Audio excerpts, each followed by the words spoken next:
이 시간 우리에게 주신 하나님 말씀 레위기 24장 5절부터 9절까지 말씀 함께 한 절씩 교독하고 9절은 합독하도록 하겠습니다. 레위기 24장 5절부터 9절까지 말씀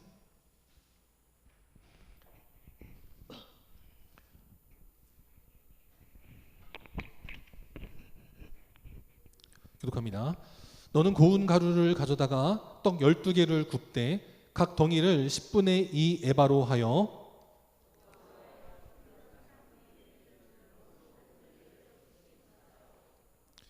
너는 또 정결한 유향을 그 각줄 위에 두어 기념물로 여호와께 화제를 삼을 것이며 안식일마다 이 떡을 여호와 앞에 항상 진설할지니 이는 이스라엘 자손을 위한 것이요 언약한 이 떡은 아론과 그의 자손에게 돌리고 그들은 그것을 거룩한 곳에서 먹을지니 이는 여호와의 화제 중 그에게 돌리는 것으로서 지극히 거룩함이니라. 이는 영원한 규례니라. 아멘. 옆 사람과 인사하겠습니다. 사랑합니다. 축복합니다. 이 시간 주님 앞에 나와 예배드린 우리 산성도님들에게 하나님의 은혜와 축복이 날마다 넘쳐나는 복된 믿음의 삶이 되기를 주님의 이름으로 축원합니다.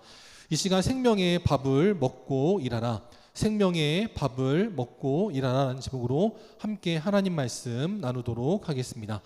어떤 할아버지께서 미국인 것 같은데 어느 할아버지께서 이제 마당에다가 이제 뭘 심으려고 준비를 하고 계십니다. 그래서 이제 심을 거를 갖고 와서 땅을 파려고 할 때 기르는 개한테 시키는 겁니다. 얘야, 바둑아 여기 좀 파봐. 그러니까 심는 거는 뭐 잔디 요만큼인 것 같은데 개는요 얼마나 그냥 힘차게 그냥 왕창 파는지 몰라요. 그러니까 주인이 보다가 됐어 충분해 저리가 할 정도로 저 개는요 아주 그냥 밥값을 톡톡히 해냅니다. 저런 개는요 밥 주는 게 아까울까요? 안 아까울까요? 아깝지가 않겠죠. 저렇게 주인만 보는 개는요 얼마나 이쁘겠어요. 사고치고 말썽 부리고 맨날 밖으로 도망다니고 동네 그냥 다른 암캐들 다 그냥 새끼 베게 만들고 그건 골치 아프겠지만 저렇게 그냥 주인이 뭐 할 때마다 옆에서 지켜보고 돌아봐주고 하는 개는 참 주인 보기도 이쁠 것 같습니다. 근데 이번에는요 원숭이입니다.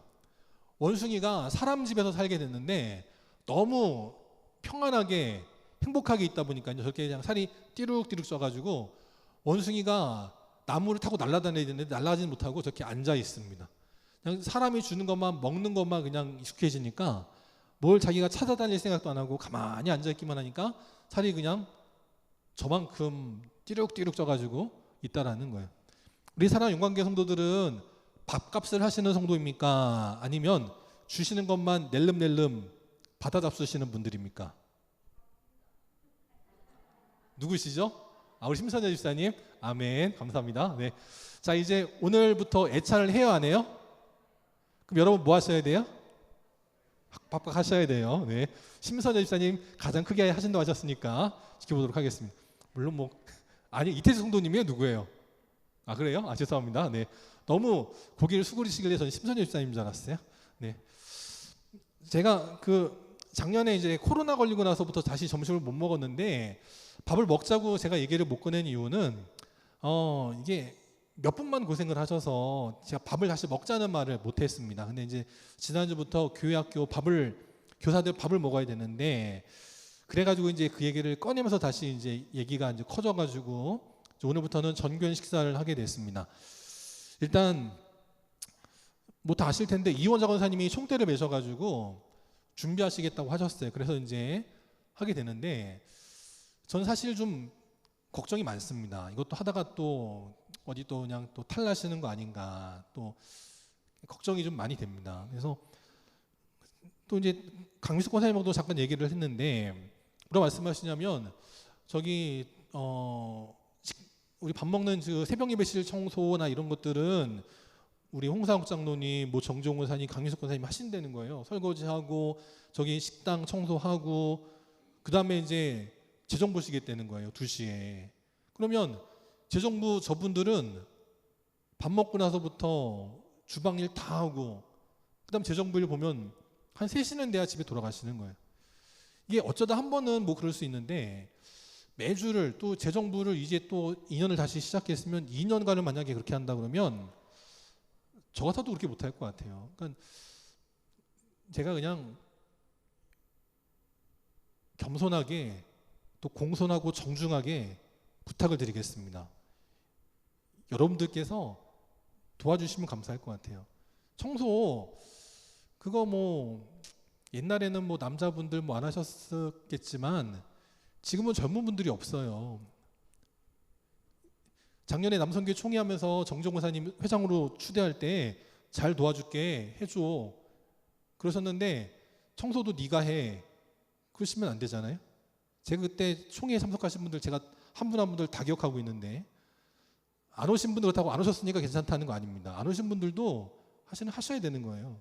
어쨌든 청소나 뭐 설거지나 이런 부분들 좀 잘 좀 도와주셔서 또 밥하다가 또 쓰러지거나 나 못하겠다고 나자빠지거나 하는 일들이 없도록 좀 도와주시면 감사하겠습니다. 그리고 저는 사실 그 교회학교 식사 준비할 때부터 말씀드린 게 뭐냐면 반찬 뭐 많이 하지 마시고 찌개 같은 거 하나만 좀 하셔라. 그래서 그냥 그거 먹고 김치 먹으면 된다. 뭐 교회에서 무슨 뭐 진수성찬을 먹을 것도 아닌데 근데 지난주도 그냥 반찬을 여러 가지를 하시고 오늘도 보니까 반찬을 많이 준비하셔서 혼자서 그래서 저는 좀 걱정이 됩니다. 그래서 가급적이면 그냥 반찬은 좀 줄이시고 그냥 여기서는 그냥 끼니를 한 끼 때운다 정도만 생각하시고 그 다음에 함께 성도들끼리 모여서 그냥 친교하신다라는 정도로만 함께 예찬을 좀 해주시면 감사하겠습니다. 그리고 제가 우리 재정부한테도 재료비를 좀 더 올려서 드리라고 말씀을 드렸어요. 그 이유는 뭐냐면 올려드렸으니까 더 푸짐하게 하시라는 뜻은 아니고 남으면 그걸로 목욕을 하시든 뭐 약을 뭐 파스를 붙이시든 하시라고 드리는 겁니다. 그러니까 뭐 교회에서 뭐 식사비가 얼마가 나가는데 반찬이 이게 뭐니 하지 마시고 만약에 그런 생각이 드시는 분 있으면 그분이 반찬을 해오시면 됩니다. 그래서 교회 일 하다가 시험 들었다 이런 말씀 나오지 않도록 우리 사는 성도님들이 한 가족이고 한 식구잖아요. 한 동네 사람들이잖아요. 도시나 남들이지 여기는 다 수십 년을 함께 얼굴 맞대고 사신 분들 뭐 거의 다 가족이나 다름없지 않습니까? 그러니까 함께 해주셔서 다시 이제 식사를 할 때 또 이것 때문에 마음 상하거나 힘든 일이 없도록 도와주시고 협력해 주시면 감사하겠습니다. 오늘 말씀으로 넘어가서 진설병에 대해서 함께 말씀 나누겠습니다. 지난주는 진설병상, 떡상에 대해서 말씀을 나눴고 오늘은 진설병 30절에 나오는 그 떡상 위에 진설병을 두어 항상 내 앞에 있게 하라라는 그 말씀의 진설병을 가지고 함께 오늘 말씀 나누도록 하겠습니다. 다시 한 번 더 설명을 드리면 이 진설병은 제사상에 드리는 제사밥이 아닙니다. 이 진설병은 뭐냐면 임재 떡이라는 게 원래 정확한 용어입니다. 하나님께서 우리를 만나주시는 임재의 장소에서 우리를 위해 준비하신 하나님의 식탁이 진설병이라는 거예요. 그래서 이 진설병은 이렇게 생겼습니다. 밑에는 금으로 된 식탁보 같은 진설병 떡상이 있고 거기에 양쪽에 6개씩 떡을 쌓아 올리고 그 떡 위에 거룩한 기름 유향을 올려 놓아서 향기가 나는 식사가 되게끔 한 것이 저 진설병상 떡상이 되겠습니다. 그래서 이 떡상에 대해서는 레위기 24장 오늘 읽었던 말씀을 가지고 함께 살펴보도록 하겠습니다. 먼저 첫 번째 우리가 이 진설병을 통해서 무엇을 알아야 되냐면 희생하고 협력하는 성도들이 돼야 한다라는 겁니다. 레위기 24장 5절에 보면 먼저 첫 번째 진설병을 만드는 재료 첫 번째는 뭐냐면 고운 가루라는 겁니다. 우리도 소를 통해서 저렇게 맷돌을 돌리는 게 있지만 사실 쌀은 저렇게 하지 않아도 쉽게 껍데기를 벗길 수 있습니다. 그런데 밀은 그렇지 않다더라고요. 그래서 서양이 과학이 발달된 이유가 밀의 껍질을 까는 게 힘들고 밀을 부수는 게 힘들어서 어떻게 하면 쉽게 밀을 까부술 수 있을까 연구하다가 과학기술이 발전됐다라고 하더라고요. 그만큼 이 단단한 밀의 껍질을 부수고 그 단단한 밀을 고운 가루가 되게 만드는 것은 쉬운 일이 아닙니다. 수많은 압력을 가하고 수많은 고통이 수반되어야 가능한 일이 밀이 고운 가루가 되는 것이다 라는 거예요. 이 미래 입장에서도 아무리 압력이 들어와도 나는 절대 부서지지 않을 거야 하면 결코 진설병을 만들 수 없는 거예요. 나의 어떤 기본의 생각이 있습니다. 나의 기본 어떤 생활 방식이 있어요. 그럴 때 누가 나한테 뭐라 그런다고 해서 거기에 흔들리지 않고 나의 고집을 붙들고 나의 신념을 붙들고 끝까지 나아가면 그 인생은 결코 하나님의 진설병이 되는 고운 가루가 될 수 없다라는 겁니다. 우리 영광의 성도들은 하나님께서 말씀하시면 말씀하시는 대로, 우리 교회가 이렇게 가자 하면 이렇게 가자 하는 대로 나를 깨어부수고 나를 비우고 나를 낮추어 고운 가루가 될 때 하나님께 드리기에 합당한, 또 하나님께서 우리에게 주실 때 합당한, 먹기에 합당한 고운 가루로 만들어지는 귀하고도 복된 진설병 같은 아름다운 믿음의 성도들이 다 될 수 있기를 바랍니다. 그리고 이 진설병을 만들 때는 어떻게 되느냐? 고운 가루를 가지고 진설병을 만들 때 그 고운 가루의 양을 얼마나 드렸냐면 10분의 2 에바를 가지고 한 덩이씩을 만들었다라고 합니다.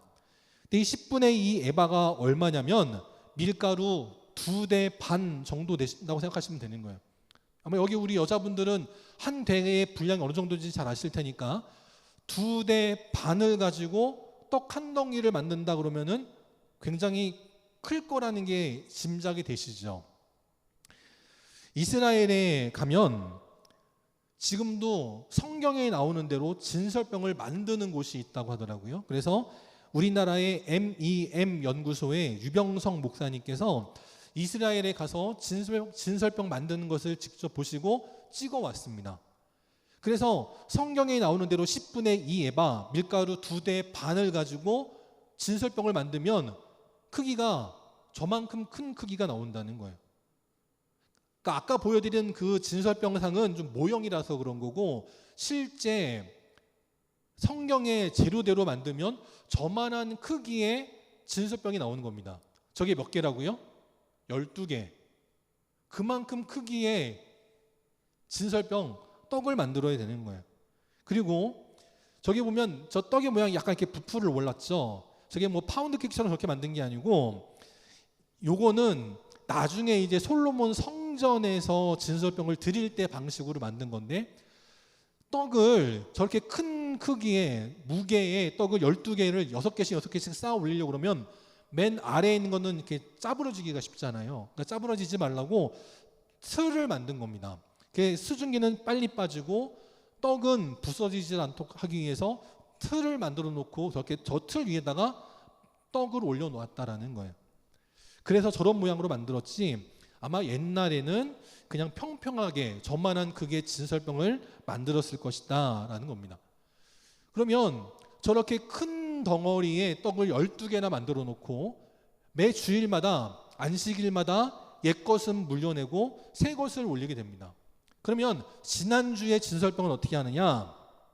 9절 말씀해 보니까 그 남은 떡 12덩어리를 아론과 그의 자손 제사장들이 거룩한 곳에서 먹어라 라고 말씀하는 거예요. 거룩한 곳은 어디냐면 성소입니다.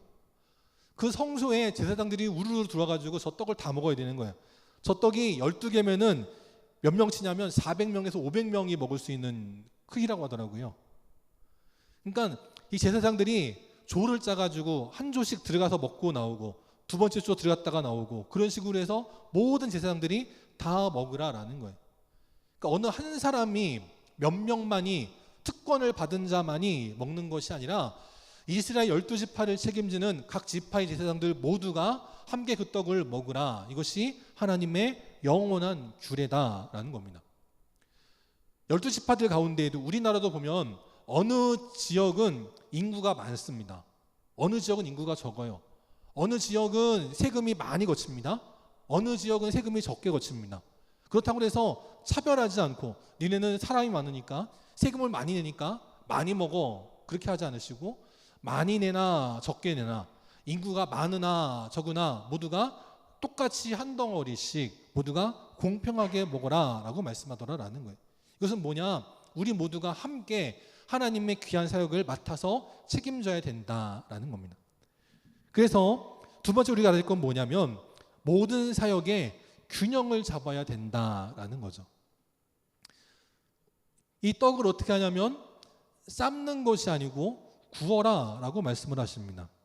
유대인들이 전통적으로 먹는 거는 베이글입니다. 그게 유대인들의 원래 전통적인 식사였거든요. 베이글은 쪄서 만듭니다. 그런데 하나님은 유대인들이 전통적으로 먹는 베이글 방식으로 만들게 하지 않으시고 어떻게 하냐면 구워라 라고 말씀을 하셨어요.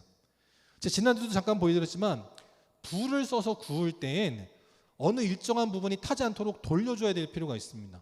그래서 불에 가까운 부분만 너무 빨리 익고 그래서 그 타지 않도록 계속해서 돌려줘야 되는 거예요. 그걸 하지 않으면 어느 불에 가까운 부분은 빨리 타버리고 또 저렇게 닭의 날개나 다리 끝이나 저렇게 얇은 부분들은 먼저 익기 때문에 타버리는 경우가 생긴다라는 거예요. 그래서 타지 않도록 시간마다 장소를 바꿔주고 부위를 돌려가면서 전체가 다 골고루 익도록 해줄 필요가 있다는 거죠.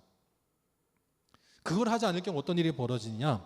호세아 7장 8절에 보니까 북이스라엘은 에브라임 지역이었습니다. 그래서 북이스라엘은 보통 에브라임이다라고 표현하는데 이 에브라임은 나중에 타락하여서 어떻게 되냐면 뒤집지 않은 전병이다라고 하나님 앞에 책망을 받았다는 거예요.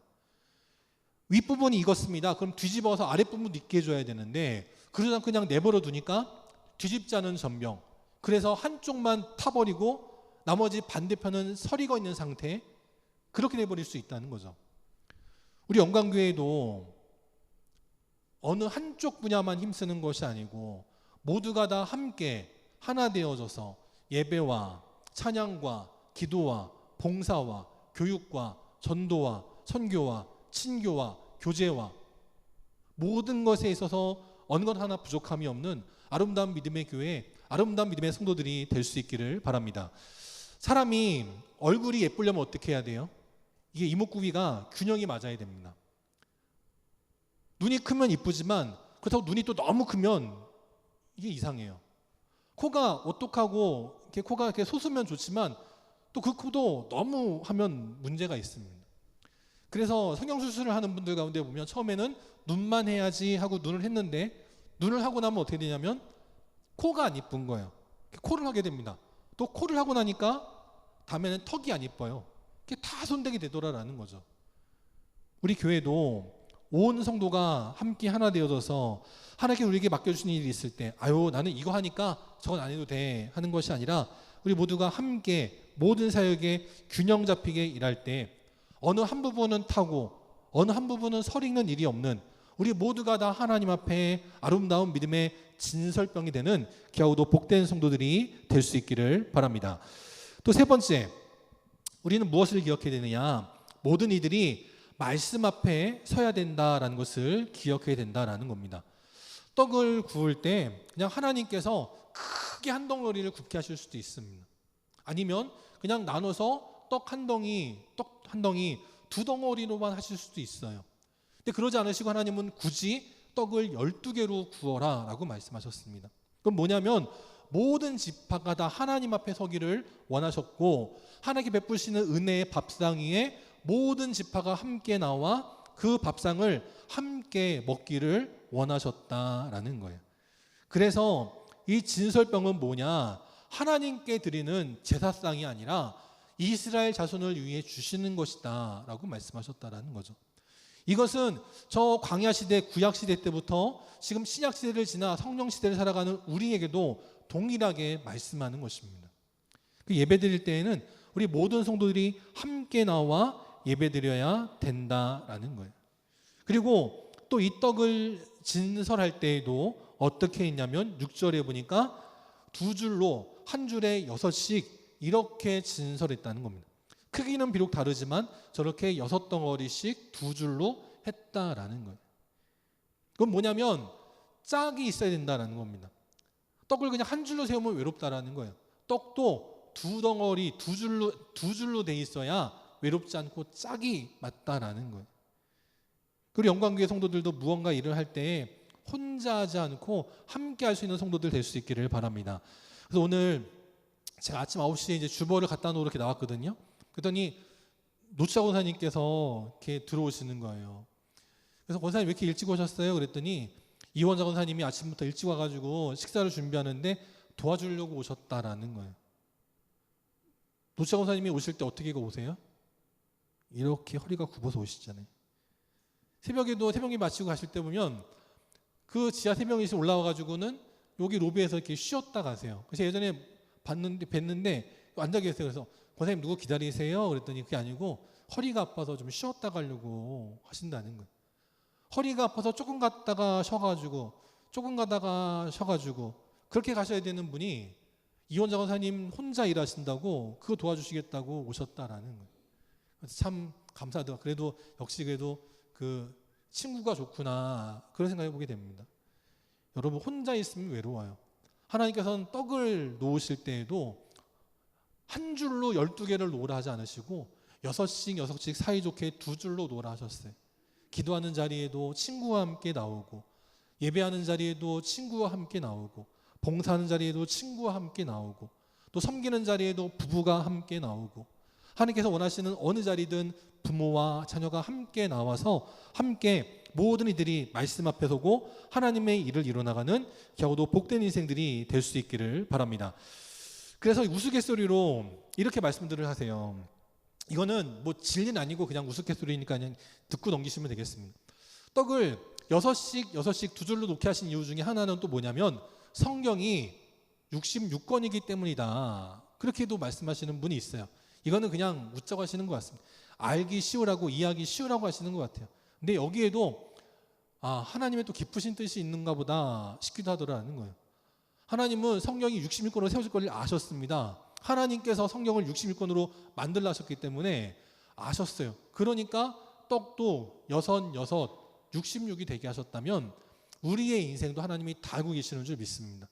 이미 그 옛날 구약시대 때 나중에 먼 훗날 성경을 66권으로 세울 걸 이미 그때 아시고 떡도 6씩 66이 되게 하셨다면 우리 사랑하는 성도들의 앞날의 어려움과 우리가 당하는 모든 고난과 어려움을 이길 수 있는 하나님의 권능의 진설병을 우리 사랑하는 성도들에게 허락하여 주실 줄 믿습니다. 그래서 우리 어떻게 되느냐? 주일마다 이 진설병을 먹고 말씀을 먹고 새 힘을 얻어야 된다라는 거예요. 사절에 보면 이 떡을 매 주일 안식일마다 떡을 만들어 하나님 앞에 진설하라라고 말씀하십니다. 그리고 물린 떡은 아론과 그의 후손들이 성소에서 먹으라라고 말씀을 하고 계세요. 그 얘기는 주일마다 주신 하나님의 새 말씀이 있다는 거예요. 그것을 받아 먹으라라는 겁니다. 그 떡을 먹는 자마다 하나님의 권능이 나오게 되더라라는 거죠. 또 이 떡을 먹을 때 어떻게 먹어야 되느냐? 30절에 보니까 진설병을 항상 내 앞에 있게 하라라고 출애굽기 25장에 말씀하셨는데 이 내 앞이 어디냐면 바로 거룩한 곳이라는 거예요. 성소라는 겁니다. 이 성소에는 뭐가 있냐면 나중에 보겠지만 등잔대가 있습니다. 그래서 이 성소와 지성소는 두꺼운 천으로 가려졌기 때문에 안에가 캄캄합니다. 그 캄캄한 텐트 안을 비추려고 등잔대를 7개를 만들어서 촛불을 7개를 켜놓게 하신 거예요. 그래서 그 안이 마치 대낮처럼 환하게 만들어 놓으셨다라는 겁니다. 그래서 이 성령에 비춰주는 이 성령을 상징하는 게 이 촛대인데 이 촛대가 비추는 이 세상의 빛이 아닌 하나님의 성령의 빛이 비추는 이 성소에서 떡을 먹으라라는 거예요. 그래서 보여드리면 이렇다는 겁니다. 지성소에는 언약궤가 있고 그 안쪽에는 바로 이 진설병상 떡상이 있고 그 맞은편에는 금촛대가 있는 거예요. 그래서 이 거룩한 곳에서 성령의 빛을 통해 하나님 말씀을 먹고 그 힘을 가지고 또 다른 한 주 승리하는 삶을 살아라. 이게 하나님의 뜻이었다는 겁니다. 오늘 이 시간에도 바쁘고 분주한 일들이 많이 있지만 저도 오늘 아침에 들어보니까 어떤 분도 또 예식이 있어가지고 예배를 마치시면 또 빨리 가셔야 되는 분이 있더라고요. 어떤 분은 또 가정 모임이 있어가지고 예배 끝나면 또 빨리 서울로 가셔야 되는 분들도 있어요. 그럼에도 불구하고 사랑하는 주님 앞에 나와 하나님 주시는 생명의 말씀을 먹기 위해서 이 자리에 나온 우리 사랑하는 성도들 하나님께서 축복하시고 건강을 허락하시고 평안을 허락하시는 하나님의 새 힘이 임하게 될 줄 믿습니다. 6번째, 우리는 이 진설병을 통해서 무엇을 알아야 되느냐? 계명보다 은혜가 먼저다라는 것을 알아야 된다라는 거예요. 하나님 말씀을 지키는 게 중요합니까? 안 지키는 게 중요합니까? 다시 물으면 하나님 말씀을 지켜야 됩니까? 지켜야 됩니까? 네, 지켜야 되죠. 하나님께서 이 진설병은 누구만 먹으라 하셨냐면 아론과 그의 후손인 제사장들만 먹으라 하셨습니다. 근데 다윗 시대 때 다윗이 사울 왕의 노여움을 사서 쫓겨 도망가게 됩니다. 근데 다윗은 다른 데로 도망가지 않고 유력자를 찾아서 그의 군대를 힘입어서 사울 왕과 맞서 싸울 생각을 하는 것이 아니라 다윗은 맨 먼저 하나님의 장막으로 도망갔다는 겁니다. 그 제사장을 만납니다. 제사장에게 도움을 요청합니다. 당신의 수중에 무엇이 있습니까? 있으면 있는 대로 저에게 좀 주십시오 라고 요청을 합니다. 떡을 5덩어리 달라고 그래요. 그 얘기는 뭐냐면 다윗과 그의 부하가 총 5명에 불과하다라는 얘기입니다. 근데 제사장이 뭐라고 말하냐면 지금 우리는 밥때가 지나서 아무것도 없고 있는 거라고는 이제 막 내어놓은 거룩한 떡 진설병이 있다라고 말합니다. 그래서 이것밖에 없지만 만약에 당신과 당신의 부하들이 여자를 가까이 하잖아 깨끗한 몸이라면 이 떡을 드리겠다라고 말했다는 거예요. 그래서 그 거룩한 떡, 제사장만 먹을 수 있는 그 거룩한 떡을 다윗과 그의 부하들이 먹게 됐습니다. 그럼 하나님 말씀을 어긴 거예요? 안 어긴 거예요? 어긴 겁니다. 그 이스라엘 백성들이 하나님 말씀을 어기고 제사장도 다윗에게 떡을 준 이유, 다윗도 이 떡이 무슨 떡인지 알지만 그 떡을 받아 먹은 이유는 뭐냐면 하나님의 계명보다 은혜가 더 중요하다는 것을 뜻하고 있다라는 거예요. 우리는 때로 어떤 율법에 얽매일 때가 많습니다. 그래서 그거 가지고 남을 정죄할 때가 많아요. 주일에 교회 나왔니 안 나왔니? 너 봉사했니 안 했니? 너 헌금했니 안 했니? 너 주일에 교회 너 저기 새벽 예배 몇 번 나왔니 안 나왔니? 이런 식으로 누군가를 정죄하기가 쉬울 때 있는데 그건 옳지 않다는 거예요. 상대방의 믿음이 더 자라라고 점검해 줄 필요는 있습니다. 너 지난주에 교회 못 나왔던데 오늘 교회 못 나왔던데 무슨 일 있니? 하면서 물어보면서 안부도 물어주고 그래서 뭔가 기도가 필요한 있으면 기도도 해주고 그런 건 중요한 것이죠. 그런데 교회를 나왔니 안 나왔니? 헌금을 했니 안 했니? 뭘 했니 안 했니? 그래가지고 징계하고 책망하고 상대를 비난하고 정죄하는 것은 우리가 해야 될 일이 아니라는 거예요. 우리는 나보다 좀 부족해 보이는 사람이 있고 나보다 연약해 보이는 사람이 있을 때 그에게 율법의 잣대를 들이대는 것이 아니라 하나님의 은혜를 나눠주는 자들이 돼야 될 줄 믿습니다. 그래서 요한복음 6장 35절에 보니까 예수님께서도 뭐라 그러시냐면 나는 생명의 떡이다 라고 말씀을 하십니다. 내게 오는 자는 누구든지 이 떡을 먹어 다시는 줄이지 않게 될 것이다 라고 말해요. 거룩한 자만 와서 먹으라 말씀하지 않으시고 누구든지 내게 오는 자는 결코 줄이지 않을 것이다. 나는 누구라도 나의 살을 나의 생명을 나에게 오는 자 누구에게라도 기꺼이 나눠주시겠다. 이것이 하나님의 은혜라는 거죠. 마지막으로 우리는 진설병을 통해서 무엇을 알아야 되느냐? 성령의 향기를 더하는 인생들이 돼야 된다는 겁니다.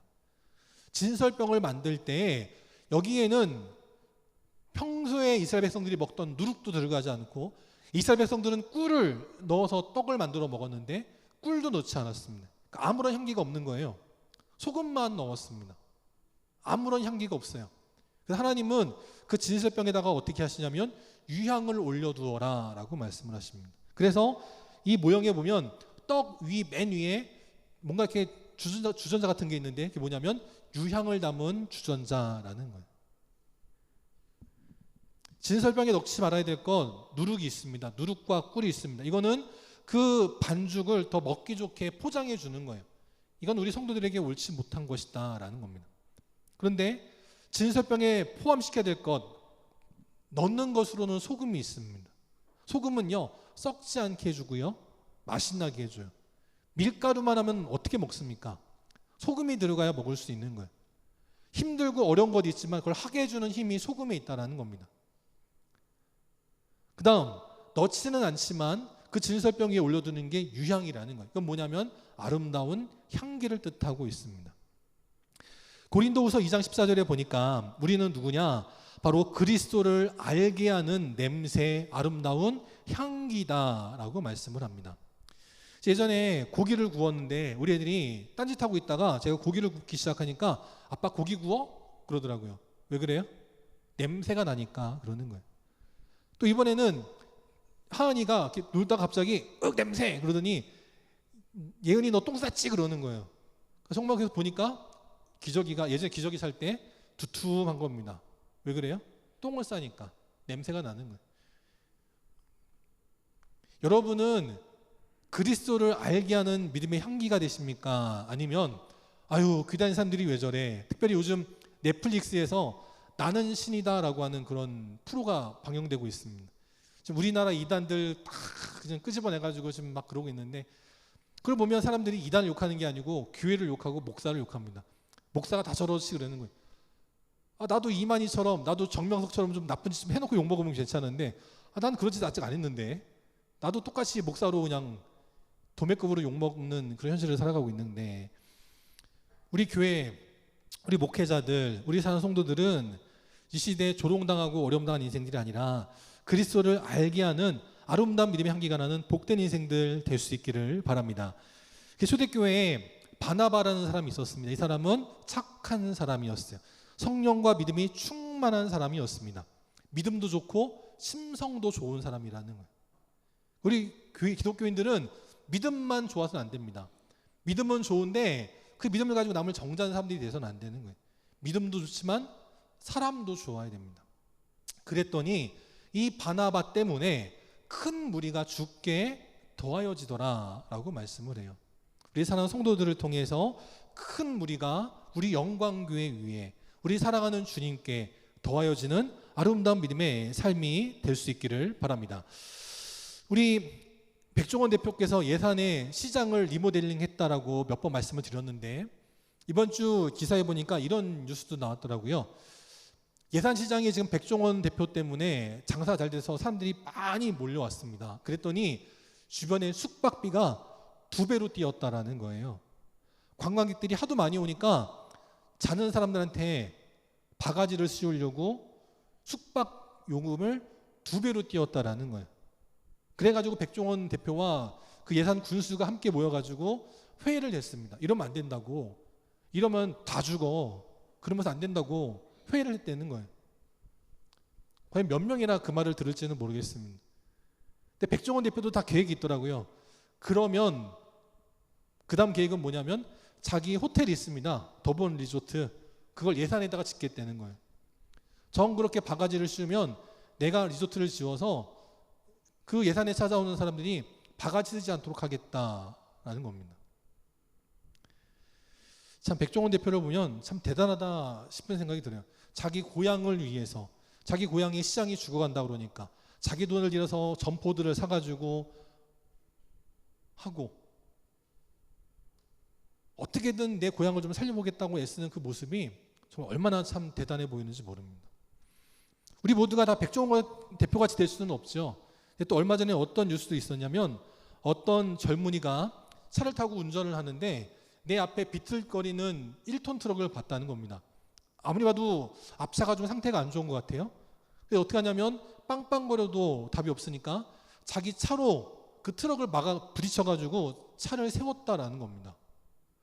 자기 차가 저 밑에 있는 저 현대차 저는 좋은 차인데 자기 새 차를 가지고 들이받아가지고 1톤 트럭을 세웠다라는 거예요. 그리고 나서 이제 그 운전자를 보니까 정말 기절해 있는 상태였다는 겁니다. 만약에 저 젊은이가 그 트럭을 세우지 않았으면 정말 큰 사고가 날 뻔했습니다. 나중에 알고 보니까 그 젊은이는 누구냐면 현대차 연구원이라는 거예요. 이름도 나왔습니다. 김지완이라고요. 얼마나 대단해요. 한 사람이 자기 차 망가지는 것 아랑곳하지 않고 그것 때문에 다른 사람 피해 입지 말라고 그리고 당장 저 앞에 저 트럭 운전수가 어떻게 될지 모르니까 저 사람 빨리 살려야겠다고 그러면서 자기 차를 들이받은 거예요. 아름다운 소문이 널리 퍼졌습니다. 그러니까 현대차도 이미지가 좋아지겠죠. 제가 저 기사 보고 나서 집사람한테 그랬어요. 현대차에서 저거 상줘야 될 텐데 차 바꿔줘야 될 텐데 그런 얘기를 한 적이 있거든요. 현대차 직원이니까 더 좋은 차로 바꿔주겠죠. 그렇습니다. 우리 영광교회 성도들도 때로는 저 김주환 연구원처럼 때로는 내 삶을 드리면서 헌신하고 희생할 때가 있어요. 그럴 때 결코 공짜가 없는 우리 하나님께서 가장 좋은 곳으로 차고 넘치는 은혜를 허락하여 주실 줄 믿습니다. 우리 사랑하는 성도들이 이 땅에 좋은 소문나는, 좋은 믿음의 향기가 나는 아름다운 믿음의 인생들 되어서, 내가 지금 저 정명석을 보니까, 저 신천지를 보니까, 하나님의 교회를 보니까, 또 어떤 목사들을 보니까 내가 교회 다니고 싶은 마음이 하나도 없었는데, 내가 당신 아무개 장로님, 아무개 권사님, 아무개 집사님 보니까 내가 교회 나가야겠다, 그런 마음을 먹었어 라고 하는 좋은 소문 나는 우리 복된 교회와 우리 복된 성도들이 다 되기를 주님의 이름으로 축원합니다. 다 함께 나셔서 찬송 620장 1절만 찬양하시고 축도로 예배 마치도록 하겠습니다. 620장 1절 찬양합니다.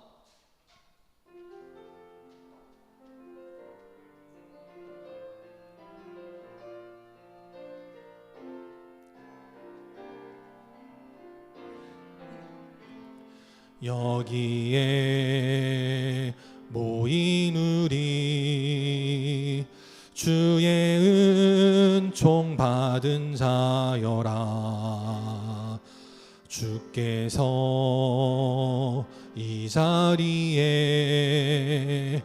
함께 계심을 아노라.